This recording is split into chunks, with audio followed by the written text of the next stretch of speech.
ಬಿಕ್ಲು ಶಿವ ಕೊಲೆ ಕೇಸ್ನಲ್ಲಿ ಭೈರತಿ ಬಸವರಾಜ್ಗೆ ಈಗ ಸಂಕಷ್ಟ ಎದುರಾಗ್ತಾ ಇದೆ. ಯಾಕೆಂದ್ರೆ ಭೈರತಿ ಬಸವರಾಜ್ ನಿರೀಕ್ಷಣಾ ಜಾಮೀನು ಅರ್ಜಿ ಈಗ ವಜಾ ಆಗಿದೆ.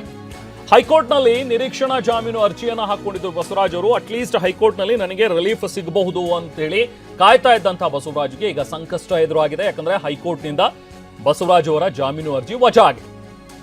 ನ್ಯಾಯಮೂರ್ತಿ ಸುನಿಲ್ ದತ್ ಯಾದವ್ ಅವರಿದ್ದಂತಹ ಹೈಕೋರ್ಟ್ ಪೀಠ ಈ ಅರ್ಜಿಯನ್ನ ವಜಾಗೊಳಿಸಿ ಆದೇಶ ನೀಡಿದ್ದಾರೆ.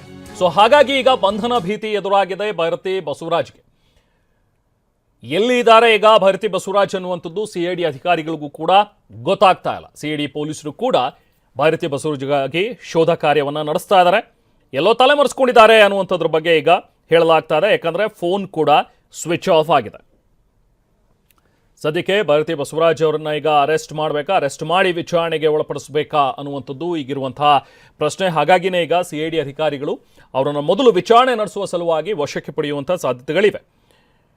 ಹೆಚ್ಚಿನ ಮಾಹಿತಿ ನಾವು ಪ್ರತಿನಿಧಿ ಶಿವಪ್ರಸಾದ್ ನೀಡ್ತಾರೆ. ಶಿವಪ್ರಸಾದ್, ಈಗ ಹೈಕೋರ್ಟ್ನಲ್ಲಿ ಇವತ್ತು ಏನ್ ನಡೀತು, ಈ ಅರ್ಜಿ ವಿಚಾರವಾಗಿ ಕೋರ್ಟ್ ಏನ್ ಹೇಳ್ತು ಒಂದು, ಸೊ ಈಗ ಎಲ್ಲಿದ್ದಾರೆ ಹಾಗಾದ್ರೆ ಭೈರತಿ ಬಸವರಾಜ್ ಅವರು?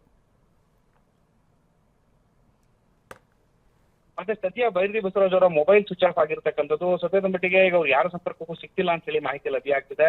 ಆ ಬಿಕ್ಲು ಶಿವ ಕೊಲೆ ಪ್ರಕರಣದಲ್ಲಿ ಅವರ ಒಂದು ಜಾಮೀನು ಅರ್ಜಿ ಏನಿತ್ತು, ನಿರೀಕ್ಷಣಾ ಜಾಮೀನು ಅರ್ಜಿ ವಜಾಗೊಂಡಂತ ಬೆನ್ನಲ್ಲೇ ಅವರ ಮೊಬೈಲ್ ಸ್ವಿಚ್ ಆಫ್ ಮಾಡಿ ನಾಪತ್ತೆ ಆಗಿರ್ತಕ್ಕಂಥದ್ದು. ಕಳೆದ ಬಾರಿ ಹಿಂದೆ ಕೂಡ ಒಮ್ಮೆ ಅವರ ನಿರೀಕ್ಷಣಾ ಜಾಮೀನು ವಜಾಗೊಂಡಂತ ಹಿನ್ನೆಲೆಯಲ್ಲಿ ಅವರು ಕೂಡ ಇದೇ ರೀತಿಯಾಗಿ ಮೊಬೈಲ್ ಅನ್ನ ಸ್ವಿಚ್ ಆಫ್ ಮಾಡ್ಕೊಂಡು ನಾಪತ್ತೆ ಆಗಿದ್ರು.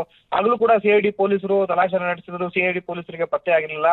ಬಳಿಕ ನ್ಯಾಯಾಲಯದಿಂದ ರಕ್ಷಣೆ ಸಿಕ್ಕಂತ ಬಳಿಕ ಅವರ ಮೇಲೆ ಯಾವುದೇ ರೀತಿಯ ಕ್ರಮ ಜರುಗಿಸದಂತೆ, ಅದರ ಬಂಧನಕ್ಕೆ ಸಂಬಂಧಪಟ್ಟಂತೆ ಕ್ರಮ ಜರುಗಿಸದಂತೆ ನ್ಯಾಯಾಲಯ ಆದೇಶ ನೀಡಿದಂತ ಬೆನ್ನಲ್ಲೇ ಪೊಲೀಸರ ಒಂದು ಇನ್ವೆಸ್ಟಿಗೇಷನ್ಗೆ ಸಹಕರಿಸಬೇಕು ಅಂತ ಹೇಳಿ ಸೂಚನೆಯನ್ನು ಕೂಡ ನೀಡಿತ್ತು ಕೋರ್ಟ್. ಈ ಹಿನ್ನೆಲೆಯಲ್ಲಿ ಅವರು ತದನಂತರದಲ್ಲಿ ಮತ್ತೆ ಕಾಣಿಸ್ಕೊಂಡಿದ್ರು. ಆದ್ರೆ ಈಗ ಮತ್ತೆ ಅವರ ಮೊಬೈಲ್ ಸ್ವಿಚ್ ಆಫ್ ಆಗಿರ್ತಕ್ಕಂಥದ್ದು. ಇನ್ನು ನ್ಯಾಯಾಲಯದಲ್ಲಿ ಅವರ ನಿರೀಕ್ಷಣಾ ಜಾಮೀನು ಅರ್ಜಿ ವಜಾಗೊಂಡಂತ ಬೆನ್ನಲ್ಲೇ ಅವರು ಈಗಾಗಲೇ ಯಾರ ಸಂಪರ್ಕಕ್ಕೂ ಸಿಗದೆ ಈಗ ಅವರ ಮೊಬೈಲ್ ಸ್ವಿಚ್ ಆಫ್ ಮಾಡ್ಕೊಂಡು ನಾಪತ್ತೆ ಆಗಿದ್ದಾರೆ ಅಂತ ಹೇಳಿ ಮಾಹಿತಿ ಲಭ್ಯ ಆಗಿದೆ. ಅವರ ಮೊಬೈಲ್ಗೆ ಕರೆ ಮಾಡಿದ ಸಂದರ್ಭದಲ್ಲಿ ನಾಟ್ ರೀಚಬಲ್ ಬರ್ತದೆ. ಈಗಾಗಲೇ ಭೈರತಿ ಬಸವರಾಜ್ ಅವರ ನಿರೀಕ್ಷಣಾ ಜಾಮೀನಿಗೆ ಸಂಬಂಧಪಟ್ಟಂತೆ ನ್ಯಾಯಮೂರ್ತಿ ಸುನಿಲ್ ದತ್ ಯಾದವ್ ಅವರಿದ್ದ ಹೈಕೋರ್ಟ್ ಪೀಠ ಆದೇಶವನ್ನು ನೀಡಿರ್ತಕ್ಕಂಥದ್ದು. ಸದ್ಯ ಶಾಸಕ ಭೈರತಿ ಬಸವರಾಜ್ಗೆ ಬಂಧನ ಭೀತಿ ಎದುರಾಗಿದೆ. ಸಿಐಡಿ ಪೊಲೀಸರು ಈಗಾಗಲೇ ಭೈರತಿ ಬಸವರಾಜ್ ಅವರ ಬಂಧನಕ್ಕೆ ಶೋಧವನ್ನು ಕೂಡ ನಡೆಸಿರ್ತಕ್ಕಂಥದ್ದು. Malthesh, thank you Shivaprasad.